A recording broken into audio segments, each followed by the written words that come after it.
And Jayson, let's start with your fact of the week. Sounds good, Connor. I know this is starting to abate a little bit, but there's been this undercurrent that this team's not that good, or this team's been a disappointment. And I know that's got nothing to do with May. It only has to do with October. But I looked up something today about the Phillies that I found mind-blowing.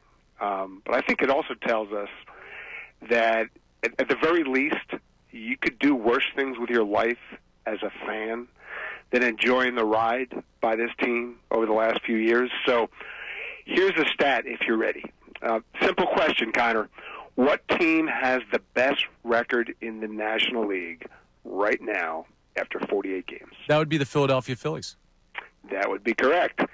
And what team had the best record in the National League last year after 48 games? The Phils were the first to everything last year at the start. Yes, they were. So that means, if you're following along, that the Phillies have had the best record in the league 2 seasons in a row. And I thought it would be kind of fun to try to find the last time any Phillies team had the best record in the National League at this point in the season 2 years in a row. Except it wound up taking a long time, okay? I thought maybe 2009, 10, 11. That was not it. They were close, not quite. Then I thought maybe, 1976, 77, or one of those years, the Boas, Schmidt, Lazinski, Carlton teams. No, didn't happen then either. I went back to the Whiz Kids in the 1950s. They were close in 1953 and 54, but not quite. So I kept going, man. Then 1916 and 17, they were close, but that was also a nope.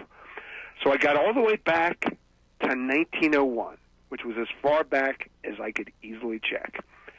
And unless I missed something, this is the first time in the modern era that the Phillies have ever had the best record in the National League at this point 2 seasons in a row.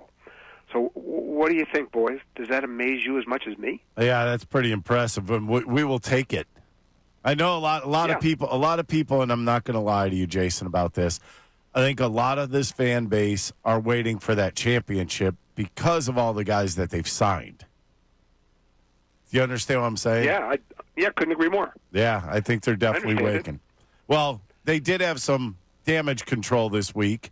Obviously, Jose Alvarado gets suspended. What does this do to the Phillies bullpen? Ricky, I think there's a lot of layers to this, but this has inflicted serious damage on their season and that guy's career. We can worry about his career some other time. I wouldn't advise anybody who's interested in losing weight to try to take whatever the heck he took. But in the meantime, the thing to remember for the Phillies is this is a dude who is not replaceable.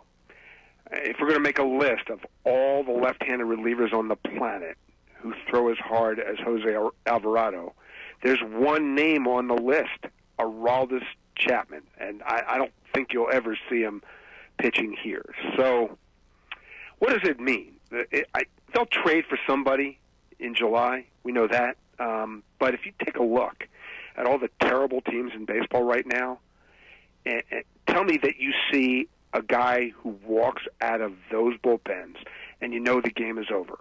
I mean, I've asked around. I don't think that guy exists on those teams. I know things will change in the 7 weeks, and maybe the Cardinals fall apart. Maybe Ryan Helsley gets traded, somebody like that. But my point is still, I think that Jose Alvarado, just in terms of what he is irreplaceable. So anything is possible. When you get to October, you can start putting starters in the pen, which they did in the run of the World Series in 2022.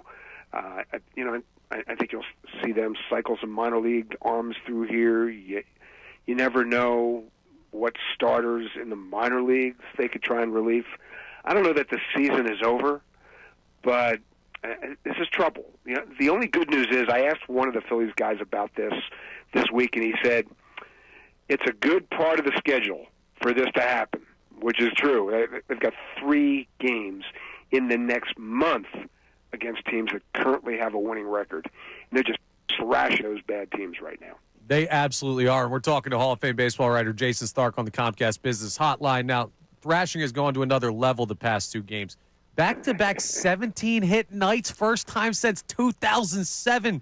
Has the Phillies' offense emerged with these 34 hits through 2 games against the Rockies? Yeah, Connor, it's only the 5th time that they've gotten 17 hits or more 2 games in a row in the last 90 years. So that sounds good, but this just in, it was against the Rockies. You guys haven't seen that upbeat about their pitching staff. So let's keep that in perspective. Totally fair. Yeah, but I would say that if you take a step back, there's still a lot of good things happening here. If you look at just the May numbers and the May data, the Phillies have been one of the best 3, 4, 5 offenses in the sport. The things that I think matter most are on-base percentage, hard hit rate. They're up near the top of the league in those areas. And isn't that how you score runs?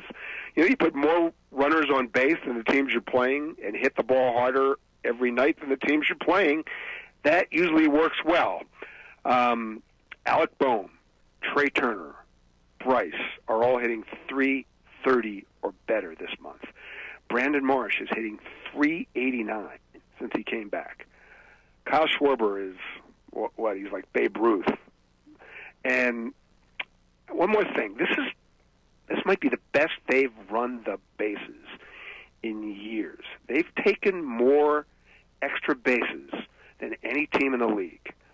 So it's the Rockies, and there's a long way to go, and I'm sure they'll ride the roller coaster. But good things are happening, and Bryce has not even gotten hot yet. Well, there's another good thing happening on the other side, and that's the pitching side. Jesus Luzardo, I got to ask, is he a Cy Young type pitcher? Yeah, I heard you ask this question last night, and it got me thinking. If I had to vote right now, which would not happen, I might vote for him. I think that there are 4 guys in the league who have separated themselves, maybe 5. Luzardo and Wheeler are 2 of them. Yamamoto in L.A., Paul Skeens, obviously. I guess Kodai Senga, you have to count him, too. He's got an ERA under 1.5. But if your point, Ricky, is that the Phillies just traded for a guy who could win the Cy Young Award, that doesn't happen much. They did it with Roy Halladay. They did it with Steve Carlton once upon a time. So this is something to watch. Get back to me in 20 starts. But here's a little update on the stat I laid on you about him last week. He's now 10 starts into the season. His ERA is under 2, and he's undefeated. Our friends from Stats Perform looked this up last night. Since ERA became an official stat, only 2 left-handed pitchers have ever started a season like that. One is Randy Johnson. The other is Jesus Luzardo. So how's that work for you, Ricky Bo?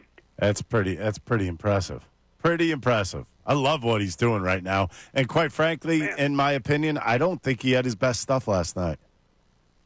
No way. No doubt. Colorado's it's hard to pitch in for many reasons. Your breaking stuff doesn't break the same. You know that. Yeah, it stinks. He's just got this presence about him now, don't you think? Where he understands how good he can be, how he can get you out. That slider sweeper thing has been an incredible addition. It's special. Just got to keep him healthy. Yes, we do, and that's something that the Phillies are going to focus on as they continue, but a couple more games against the Rockies won't hurt. It never hurts talking to you, Jayson. We always appreciate your time, and we will talk to you next week. Guys, enjoyed it. Thanks. All right. There he is, Jayson Stark, Hall of Fame baseball writer. You can read his work in The Athletic. You can hear him on the Starkville podcast. Hey, I want to thank you guys for watching, listening in. I want you to like, subscribe, do what you have to do to kind of stay on focus with us. Also, we also have plenty of other content that goes on here on YouTube. So go to that, like that, subscribe to that. And also you can catch us on the afternoon show, 2 to 6, Monday through Friday, 97.5 The Fanatic, 97.5thefanatic.com, and NBC Sports Philadelphia.